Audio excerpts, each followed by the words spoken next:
Salut à tous, c'est Minou, j'espère que vous allez tous très bien. Donc voilà, aujourd'hui on se retrouve enfin pour une nouvelle vidéo. Donc voilà, désolé pour ma longue absence, c'était pour quelques raisons personnelles. Il y avait le ramadan, j'espère que vous avez passé un très bon mois, des très bonnes semaines, de bonnes vacances pour ceux qui étaient en vacances. Merci à tous et sur ce, avant que la vidéo ne commence, n'hésitez pas à vous abonner et à liker. Et sur ce, je vous dis bonne vidéo à tous. D'ailleurs, n'hésitez pas à rejoindre le serveur Discord en description. Donc voilà, c'est un très grand serveur Discord français basé sur le football à 100% avec plus de 2000 membres. Donc voilà, c'est un très bon serveur, il diffuse les matchs, c'est actif, il y a des giveaways, il y a des animations, donc voilà, le lien est en description. Décidez pourquoi pas de temps en temps de parler du football africain en général, donc bien sûr je serai toujours sur la Tunisie. Donc après avoir fait un épisode 1 qui vous a énormément plu, j'ai décidé de vous faire l'épisode 2, bien entendu, des 5 pépites prometteuses tunisiennes. Le football tunisien il commence à se développer de plus en plus et chaque jour on découvre de nouvelles pépites qui pourraient nous représenter dans les prochaines années. Sans plus tarder, on commence la vidéo. On commence tout d'abord avec un jeune que vous connaissez pas forcément, c'est tout simplement un prodige de l'Olympique de Béja en Ligue 1 tunisienne et il est annoncé comme étant l'un des joueurs les plus prometteurs en Tunisie. Il est né à Toulouse en France et c'est donc un joueur binational ayant la nationalité française et bien entendu tunisienne. C'est un jeune milieu de terrain, plus précisément milieu défensif, mais il peut aussi jouer milieu offensif. Il a seulement 19 ans et il est éligible pour représenter ces deux pays. Derbali, il a déjà joué 14 matchs pour 5 pas décisifs. Bien entendu, on parle de Mohamed El Derbali tout simplement avec son club. Cette année, je le rappelle, il joue pour l'Olympique de Béja qui sont actuellement 7e du championnat tunisien. Et côté équipe nationale, pour moi, il est très performant. Il joue actuellement avec l'équipe nationale des U20 de la Tunisie. Déjà, c'est une bonne chose. Il a opté du côté de la Tunisie niveau équipe nationale. Ça fait vraiment plaisir. Maintenant, j'espère le meilleur pour lui dans sa carrière. Et Inch'Allah, il réussit sa carrière dans le football tunisien. Pour le moment, il a déjà disputé la CAN U20 2023 avec l'équipe nationale de la Tunisie et s'est qualifié pour la prochaine Coupe du Monde U20. On va un petit peu parler de son potentiel à venir avec l'équipe nationale et qu'est-ce qu'il pourrait apporter dans notre équipe. On sait, le poste de milieu de terrain, il n'est pas vraiment recherché dans l'équipe nationale. Et pour le moment, là, on a énormément de joueurs à ce poste-là comme Elias Kiri, Leidouni, Ben Romdan, Jaleli, Sassi Mejbri, Chouchan. Déjà la jeunesse qui arrive, donc voilà, Chouchan, on en reviendra juste après là-dessus, bien entendu.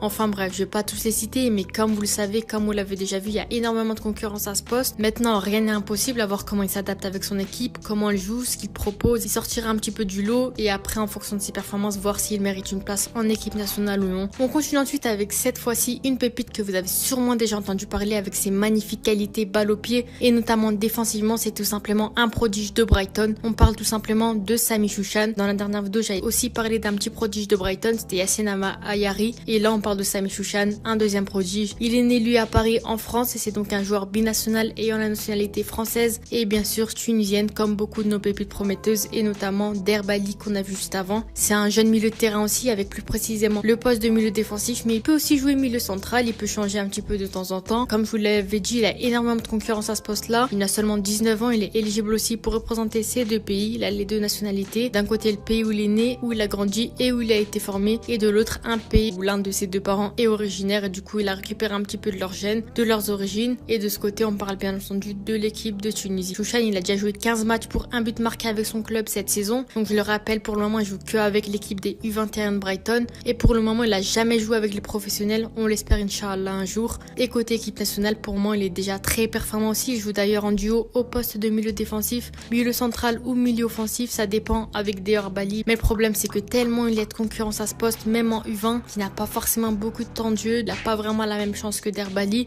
Donc voilà, comme je l'ai dit juste avant, il joue actuellement avec l'équipe nationale des U20 de la Tunisie. Déjà aussi, c'est une très bonne chose. Il a opté du côté de la Tunisie niveau équipe nationale. Ça fait vraiment plaisir. Maintenant, j'espère le meilleur pour lui dans sa carrière. Et Inch'Allah aussi, il réussit sa carrière comme la plupart des pépites prometteuses dans le football professionnel. Qu'il réussisse à s'imposer à Brighton, histoire de décrocher une petite passe de titulaire. Pourquoi pas un jour, du temps de jeu tout simplement pour commencer aussi en première ligue, le meilleur championnat au monde pour le moment. Pour la prochaine Coupe du Monde U20, maintenant on va un peu parler de son potentiel à venir avec l'équipe nationale comme toutes les pépites prometteuses et qu'est-ce qu'il pourrait apporter dans notre équipe. Encore une fois, je le répète, mais le poste de milieu de terrain, il n'est pas vraiment recherché dans l'équipe nationale. C'est un poste avec énormément de concurrence à ce poste, donc voilà, rien n'est impossible à voir comment il s'adapte avec son équipe, comment il joue, ce qu'il propose, etc. Personnellement, je pense qu'il a vraiment quelque chose à nous montrer, qu'il a un énorme potentiel. Pour moi, il fait partie de mes favoris, je vais pas vous le cacher, et que s'il continue dans cette lancée, dans quelques années, il pourra jouer en tant que titulaire dans notre équipe nationale, Inch'Allah. Après, comme tous les joueurs dans le monde entier, tout simplement, ce sera en fonction de ses performances, voir s'il mérite une place en équipe nationale ou non. Donc voilà, j'espère encore une fois le meilleur pour lui, Inch'Allah. J'espère vraiment qu'il optera pour la Tunisie, même si là-dessus, j'ai pas vraiment de doute. On va maintenant parler d'un des joueurs les plus talentueux, avec le plus gros potentiel en Tunisie. On parle bien sûr d'Adem Gareb, tout simplement. C'est tout simplement un prodige et l'une des plus grandes fiertés du club africain. tunisien et il est annoncé comme étant le futur attaquant de la Tunisie. Bon, j'abuse un petit peu, je sais, mais vraiment ce joueur, on voit qu'il a vraiment un énorme potentiel à exploiter au point qu'il est courtisé par de grands clubs européens. Il est né en Tunisie, il a du sang 100% tunisien, donc il n'y a aucun souci à se faire là-dessus. Il a seulement 19 ans et il pourra pourquoi pas un jour, Inch'Allah, représenter la Tunisie en équipe nationale. Cette saison, il a déjà joué 15 matchs pour 3 buts marqués au club africain. Et côté équipe nationale, pour moi, c'est assez compliqué. Il a pas énormément joué avec les U20 de la Tunisie dans la dernière CAN, à peu près comme Chouchan, mais en soi, il était pas mauvais. Il a montré de belles choses et pareil, à voir comment il va se débrouiller durant la prochaine Coupe du Monde, comment il va s'exprimer, ce qu'il va nous montrer, les surprises qu'il nous réserve. En tout cas, comme la majorité des joueurs tunisiens, tout simplement, j'espère le meilleur pour lui dans sa carrière. Et Inch'Allah, il réussit sa carrière dans le football professionnel. C'est ce que je souhaite à toutes les pépites prometteuses. Maintenant, on va un petit peu parler de son potentiel à venir avec l'équipe nationale et qu'est-ce qu'il pourra apporter dans notre équipe professionnelle de la Tunisie. Contrairement au joueur que j'ai cité juste avant, le poste d'ailier, parce que oui, il peut aussi jouer ailier gauche, il n'a pas autant de concurrence que les milieux de terrain. Actuellement, on n'a que Achouri, Ben Slimane, peut-être qui peuvent prétendre au poste d'ailier. D'ici là, je pense que Msekni prendra peut-être sa retraite et pour Sliti, ça va être très compliqué pour lui de revenir en équipe nationale au vu de la concurrence et de la jeunesse qui arrive. Maintenant, il a tout devant lui, il doit juste s'imposer en équipe nationale U20 tout simplement pour commencer et voir aussi comment il s'adapte avec son équipe, comment elle joue et ce qu'il propose, ses performances notamment à la prochaine Coupe du Monde. Et avec ses performances, voir s'il mérite une place en équipe nationale ou non. On passe maintenant à l'avant-dernier avec un joueur qui a pas mal fait de bruit de lui au vu de ses magnifiques performances durant la dernière CAN 2023. C'est tout simplement une pépite de Saint-Etienne. On va parler de Djibril Othmane. Alors lui, il est né à Saint-Etienne, justement en France, et c'est donc un joueur binational ayant la nationalité française. Et bien sûr, sinon il serait pas dans cette vidéo tunisienne. C'est un jeune attaquant, plus précisément avant-centre. Il a seulement 18 ans et il est éligible pour représenter ces deux pays d'origine. Othmane, il a déjà joué 13 matchs pour 4 buts marqués avec son club cette saison. Donc je le rappelle, il joue pour l'équipe réserve de Saint-Etienne en National 3. Et côté équipe nationale, pour moi, il est déjà très performant. Il joue actuellement avec l'équipe nationale des U20 de la Tunisie. Là récemment, il a déjà disputé la CAN U20 2023 avec l'équipe nationale de la Tunisie. Il a même marqué 2 buts pour nous durant cette compétition. Et bien sûr, comme tous les autres, il s'est qualifié pour la prochaine Coupe du Monde du U20 avec la Tunisie. À voir ce qu'il va donner aussi. J'ai pas de doute sur lui. Normalement, il sera titulaire, Inch'Allah. J'espère qu'il nous impressionnera. Il sera vraiment très bon. Maintenant, on va un peu parler de son potentiel avec l'équipe nationale de la Tunisie et qu'est-ce qu'il pourrait nous apporter dans les années à venir. Alors lui, il est vraiment en bonne position parce que s'il y a un poste à renforcer en équipe nationale, vous-même, vous le savez, j'ai même pas besoin de le dire. C'est tout simplement le poste de buteur. Après que Kazri ait pris sa retraite internationale, c'est vraiment la misère à ce poste. On galère vraiment. On n'a pas de vrais numéro 9 qui sont performants, qui impactent avec une bonne finition.